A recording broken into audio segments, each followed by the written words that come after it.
Welcome to our YouTube channel, One Race, Human Race, All Human. Today is Tuesday, May 31st, 2022. I would suggest that President Biden immediately hold listening tours and listen to families around the country who have had massacres from AR-15 and other type of massacres. I suggest that he encourage Congress to do the same, and also for Congress to have congressional votes on an assault weapons ban, which expired in 2004 underneath George Bush the son, President George Bush the son. Okay, and explain that to the American public. Explain to the American public that in the Senate you need 10 Republicans to vote with you in order to pass anything. Explain to the American public that you about your Build Back Better Act, and have Congress, have the Democrats vote on each portion of Build Back Better. Have them vote on each portion of the Voting Rights Act. Have them vote on each portion of the bills, the different bills that you've sent up, and keep on voting on them, and keep on voting on them, keep on voting on them, just like the Republicans kept on trying to get rid of Obamacare over 60 times or more, right? Over and over and over again. It stayed on the front burner. All right. Same thing with Secretary Hillary Clinton with Benghazi. They kept that on the front burner. This is a major issue. All right. The assault weapon ban, which we need a ban on assault weapons. Period. American public is behind you, but you have to get out. Also, please go on the Joe Manchin show at least once a week. If you can't do that, then you do it one week and then have Vice President Harris go the other week, so you can talk to especially the African American community. That's a major channel, but I would also suggest the other channels also. Just get out there and keep on talking to people and talking to people and talking to people, talk to people. Tell them all the great things you've already done with the American Rescue Plan. You said it so beautifully in many of your speeches, but it needs to be repeated over and over and over and over again. Tomorrow to see if they can get anything done, any compromises agreed on. And on Thursday, the House Judiciary Committee is marking up in an emergency session while they're in recess a package on gun violence prevention. They plan to send it to the chamber as soon as possible, but House measures usually die in the Senate. All this happening as the president faces a series of growing... And should that happen in the Senate, take it to the American public. Go to Buffalo. Have the congressional committees go to Buffalo and talk to people. Go to the Orlando, Florida, a Pulse nightclub, that massacre. Go to the Pittsburgh synagogue. Go to Georgia, where the Asian women were killed. Go down again to Texas, right? Go to everywhere where these things have been happening, and keep it on the front burner. Keep it on people's minds. This is what you do, okay? This is how you educate the American public, acknowledge, which they know, acknowledging that there is a problem, but there are solutions, and taking actions toward those solutions. And if you don't have the votes now, you can have the votes after the midterm, when they put Republicans out who have voted against the assault weapons ban, against Build Back Better, against voting rights, against, and you go on and on and on. Delineate and show the difference. In the presidential debates on September 26, 1960, with Senator John F. Kennedy and Vice President Richard Nixon, the President Kennedy says during that debate, he says, I hope that, it's a paraphrase, that Vice President Nixon, he's a Vice President Nixon is a leader of his party, and I respect him, and I hope he respects me. But here we're just talking about basically what is the direction of the country. Where do we want to go? And that's the issue. You have to delineate. You clearly have to show the difference between where you want to bring the country and where they want to bring the country. So important. You're for people from the womb to the tomb, okay? You have other people just concerned about the womb, and it stops. It stops right there. No, it's the entire person. Everyone has a right to life, liberty, and pursuit of happiness. Crises, putting renewed pressure on the White House ahead of the midterms. Joining us now, former Republican Congressman David Jolly, no longer affiliated with the GOP, former Obama White House Chief of Staff Jim Messina, and NBC News Washington correspondent Yamiche Alcindor, also the moderator, to see if they can get anything done, any compromises agreed on. And on Thursday, the House Judiciary Committee is marking up in an emergency session while they're in recess a package on gun violence prevention. They plan to send it to the chamber as soon as possible, but House measures usually die in the Senate. All this happening as the president faces a series of growing crises, putting renewed pressure on the White House ahead of the midterms. Joining us now, former Republican Congressman David Jolly, no longer affiliated with the GOP, former Obama White House Chief of Staff Jim Messina, and NBC News Washington correspondent Yamiche Alcindor, also the moderator of Washington Week on PBS. Thanks to all. Yamiche, first to you.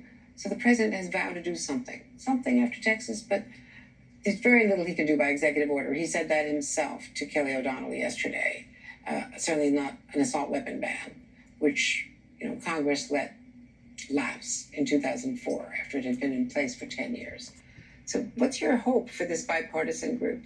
First, explain what Ms. Andrew Litchfield just got finished saying, right? Explain it to the American public. The Republicans allowed the assault weapon ban to expire, okay? It expired underneath their watch. And we've seen a result of that. And the president said that on his May 24th, 2022 speech, saying that once it was allowed to expire, right, violence went up, what, 3% higher, right? Three times higher, okay?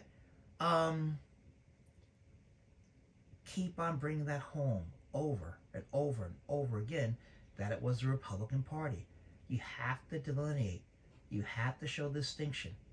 What the Democrats want versus Republicans. God bless Republicans, God bless the Democrats, but it's a matter of values, as President Kennedy said, right? And choices, and how you want to lead the country, where you want to lead the country. It's all about that. Choices. Well, President Biden go said back a little bit. Here we go. Congress let lapse in 2004 after it had been in place. Congress let lapse in 2004 after it had been tomorrow to see if they can get anything done, any compromises agreed on. And on Thursday, the House Judiciary Committee is marking up in an emergency session while they're in recess a package on gun violence prevention. They plan to send it to the chamber as soon as possible, but House measures usually die in the Senate. All this happened. Again, take it around the country. Let the American people know about that bill and say, listen, we need to change the Senate. We need more Democratic senators so we can pass this measure that you, American public, that you want to see passed. The polling is on our side here. You have to say, Democrats, is on our side, that people want common sense gun prevention, common sense gun violence prevention bills. People want that. You have the issue. That's one of the issues. Okay, also, President Biden, I suggest that you go to one of those big planes with the baby food and personally hand out baby food. That's still an issue. As the president faces a series of growing crises, putting renewed pressure on the White House ahead of the midterms. Joining us now, former Republican Congressman David Jolly, no longer affiliated with the GOP, former Obama White House Chief of Staff Jim Messina, and NBC News Washington correspondent Yamiche Alcindor, also the moderator of Washington Week on PBS. Thanks to all. Yamiche, first to you. So the president has vowed to do something after Texas, but there's very little he can do by executive order. He said that himself to Kelly O'Donnell yesterday. Certainly not an assault weapon ban, which Congress let lapse in 2004 after it had been in place for 10 years. So what's your hope for this bipartisan group? Well, President Biden said it very clearly. America needs to turn pain into action. So in talking to White House officials, they're really hoping that the momentum after this horrific shooting in Uvalde, Texas, will bring lawmakers together and find some sort of bipartisan plan. It is in somewhat hopeful that Chris Murphy, who has been pushing for this since Sandy Hook, that he says that he feels like Republicans are more interested than ever since the Sandy Hook massacre at that elementary school in entertaining sort of conversations about gun reform. What that means in action is going to be something very different because, of course, we have Democrats who are trying to be moderate this time. They're not going for an assault weapons ban. They're not going for sort of a wholesale change of background checks. They're trying to be modest so that Republicans can then come back and say, okay, here are the things that we can meet you on. And, of course, the president, his approval ratings are very low. So the political capital that he has to push lawmakers is somewhat limited. And you can feel that in talking to White House officials. The way you negotiate is you ask for everything. You don't lower your standard. You ask for the assault weapons ban. You say, this is what we want to have. And then you negotiate down. That's how you negotiate. And that's what the Democrats in the Senate and the House should do. But you point out to the American public, we need to go back to when Bill Clinton was president and have an assault weapons ban. That's what we need to do. That's how you negotiate. And then you get something and you say, okay, but we need more. All right? You take that to the polls and say, if we get elected and we have a functioning majority that can actually pass bills in the Senate, then we will do A, B, C, D. Pass Build Back Better, Voting Rights Act, assault weapons ban, making sure that the tax child credit, what I call the Biden bucks, is back so that we take kids out of poverty again. All these things. It's about life and living. Christ said, I'm coming that they might have life and have it more abundantly. That means life right now, here, on this planet known as Earth. Christ is concerned about the womb to the tomb, the entire person, inside the womb and outside the womb. Okay? Those children were murdered, had a right to live. Those babies had a right to live. And you must protect all babies, all children, all people in America and on this planet known as Earth. Because everyone has a right to life, liberty, pursuit of happiness. One race, the human race, all human. He has said himself very clearly, as you noted, he doesn't really feel like he can do much more. He's done the ghost guns executive orders. This is really now in the hands of Congress. So we're going to see the president keep talking about this. We're going to see the president meeting with lawmakers. But this is really feeling like something that senators are going to have to sit down eye to eye and say, what can we hammer out? Because the country is hurting. I was in Minnesota last week after Uvalde, Texas, and people feel like Congress and lawmakers are failing this country on life or death issues.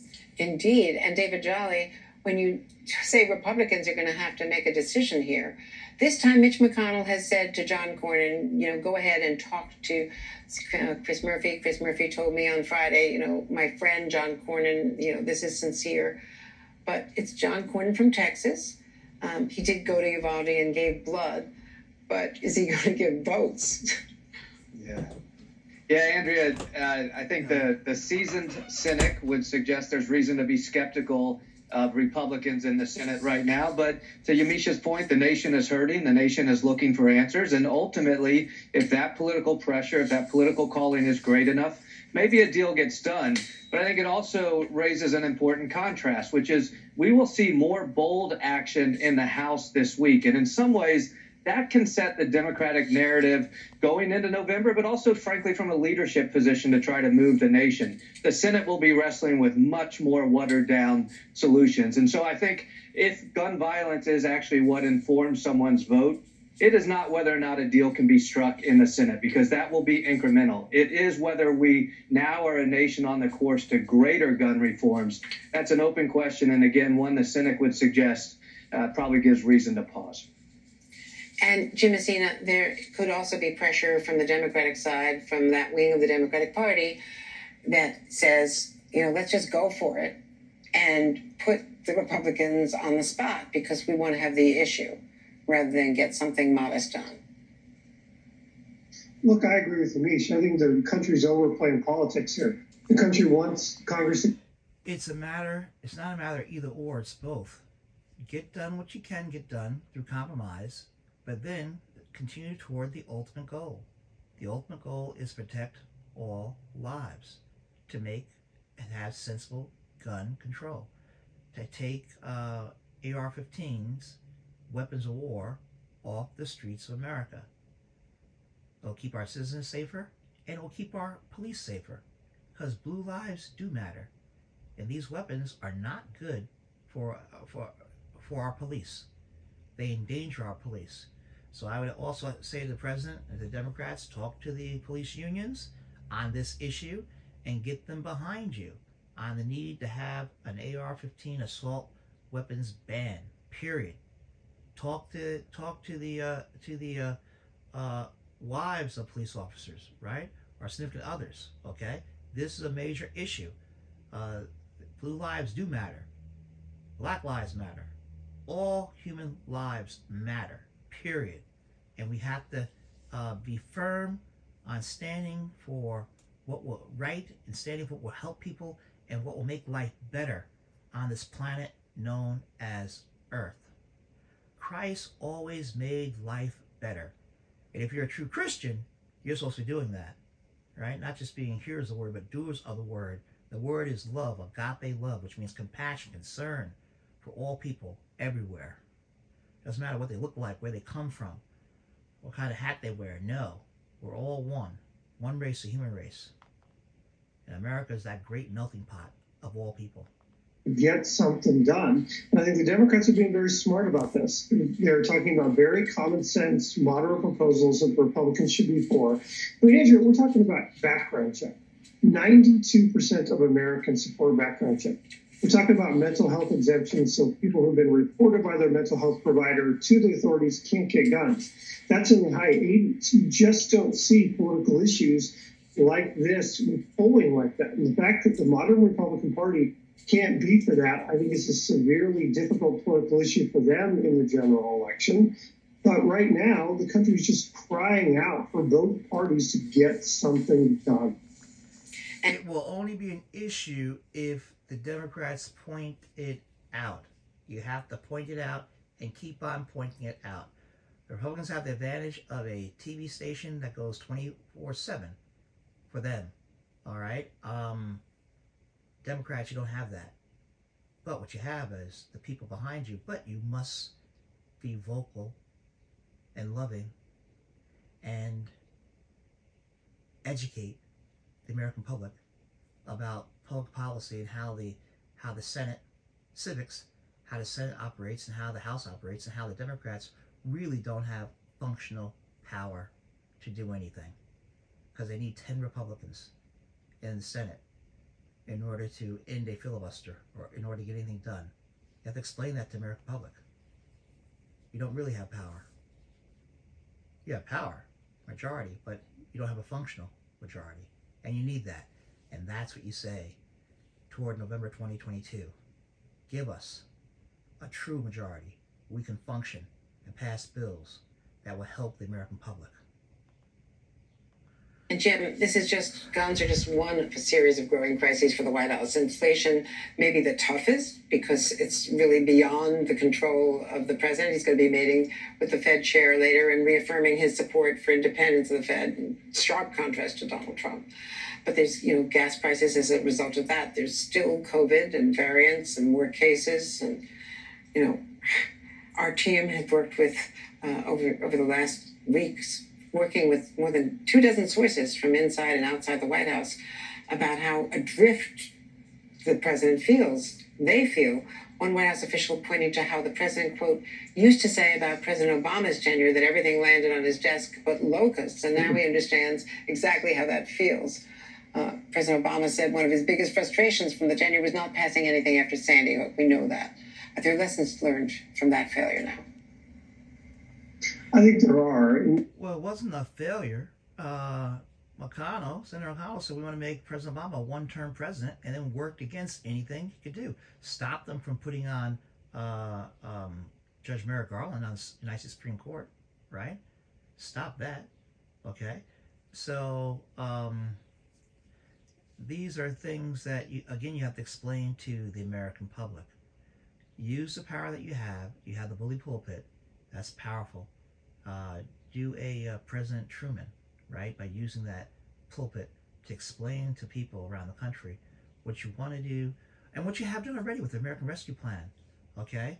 And spell it out. People don't know what's been done and how that was passed only by Democrats. These are the type of things that you have to bring out. Look, what you realize in the White House is every single day something is so broken that no one else in government can fix it, and it comes to the White House. And so, I was in the room when Biden walked into Obama and said, "What's next? Pestilence and locusts?" I mean, it really is true that every day something difficult lands on their laps. I think they're being very smart. The president penned an op-ed in the Wall Street Journal this morning talking about inflation, talking about his plan. The administration expanding out across the networks this week to talk about inflation. That is the issue paramount to voters' lives. And I think they're focused on. The president should go shopping at a store and also put gas in a car or a truck and emphasize with the American public saying this is terrible, right? So grocery stores and gas. Those two issues show that you are concerned, but show it. Just as I say, you need to go buy those big planes, Army planes that have the baby food, and help pass it out to the American public. In fact, it ought to be free. You ought to just pass that food out, the baby food out, in my opinion. But show the American public your concern by going to a grocery store and shopping and buying groceries. That'll go such a long way to help American people see that you understand, because you do understand. Matt, the problem is, as you well note, you got to deal with everything else. They have the Uvalde issue. They have all these other issues that are really difficult and no other administration has been able to solve. But such is life in the White House. And Yamiche, how do you turn around the wrong track number, that key thermometer that so many people in the country feel the country's just heading on the wrong track? And that's Democrats, Republicans, and independents. And how do you do it before the midterm? Well, there's two things. One, it's the actual economics of this. People need to be feeling like the economy is working for them. Not just that unemployment is low, but that people feel like they are living better in their lives and that inflation is lower. And you see the White House now rolling out new economic messaging. You see President Biden really trying to turn a corner and recalibrate this month to talk more about economics. The other thing, though, is just how do people feel? And I've been talking to a lot of voters out there, especially just did a story on Black voters where President Biden is losing support among a key voting group. This is a group that supports the president and Democrats more than any other racial group in this country, and he's losing support among Black voters. That tells you that President Biden really needs to be out there talking to people. Again, go on the Joe Madison show. I'd go on there once a week if I were the president, at least once a week. In fact, Tom Hartman has on Congressman Ro Khanna once a week, okay? And the president ought to do the same thing. Go on Joe Madison's show. Explain what you're doing, what you've done. Talk to the people. All right? Do that at least once a week. If you can't do it once a week, then you do it 1 week and then have Vice President Harris go on the other week. Keep on talking to the, not just African Americans, but all people, but especially African Americans. And then go out in the white areas. Go to Scranton, Pennsylvania. Okay? And show the middle-class whites and middle-class blacks that they're in the same boat. And show the poor whites and the poor blacks that they're in the same boat. You've got to defeat the Southern strategy. The Southern strategy is why the Democratic Party is where it is right now. Okay? There's one race, the human race. All people want the same thing. Food in their stomach, clothes on their back, shoes on their feet, shelter over their head. Free health care. Yes, free health care. The type of health care that the senators and House members get, the type of health care that our veterans get and deserve to have, all right, and should have, and there should not be any homeless veterans, period. Eliminate homelessness, veterans, period. And the American public has a right to have free health care, just like most nations in the world that industrialize have that. And when that happens, the economy grows, right? You can have start a business, not have to worry about health care because the government's taking care of that. All those things are things that could happen.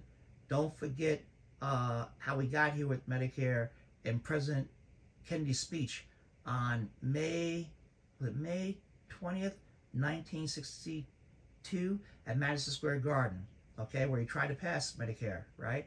It failed, but it was a start. And then later on in October 1965, President Johnson signed into law, and President Truman was the first one to receive a card. So what I'm saying is this: let the American public, show the American public your concern by going back in history too, and telling about all the things that you have done, all the things that the Democrats have done, and what you would do in the future if you have a functioning majority. More, at least based on my reporting, and that people need to feel like he's really delivering on some of those promises. That's including student loans. That's including things like policing reform, gun reform, voting rights reform. People tell me they just want to see more done. The problem, of course, is that Congress has to do a lot of this. And even though Democrats have a lot of power, they really don't have the weight of what it means to really have a true majority. So they're looking at, voters are looking specifically at President Biden to try to move Congress forward. And that's a very, very tough challenge for him. So here again, the president needs to pass student loan forgiveness. And he can do that through the Department of Education. Listen, Wall Street got their tax cuts, okay? Now let's help out Main Street and help these young people and others get rid of these student loans, period, across the board. What will happen? They'll buy more iPhones, they'll buy more iPads, they'll buy more homes, they'll buy more houses, they'll buy more cars. The economy will get better and better and better and better and better when people, kids, especially young people, and also older people too, right, don't have these huge student loans. And for those who didn't have the opportunity to have loan forgiveness and paid off all the loans, okay, well, they'll be glad the fact that these young people have their loans paid off, and now they can pay into Social Security and everything else, right? So the country will benefit, all right? The country will benefit. So there really is, I think, ahead of the midterms, a real sense, especially among Democratic voters, that they want to see President Biden doing more, but also talking about what he's doing. Well, it's always the messaging, but sometimes there are things completely beyond their control. Yeah. And inflation could very well be one of them. David Jolly, Jim Messina, Yamiche Alcindor, thanks so much. And breaking news here. Messaging is key. Messaging is key. Talking to people is key. And if you talk to people and you tell them that you're concerned about them, you show that you're concerned about them, and you tell them what your dreams of making America better and better for everyone, people will want to be a part of that dream. God bless you. God keep you. Thank you for being on my YouTube channel on this Tuesday, May 31st, 2022. My YouTube channel, One Race, Human Race, All Human. God bless you. God keep you.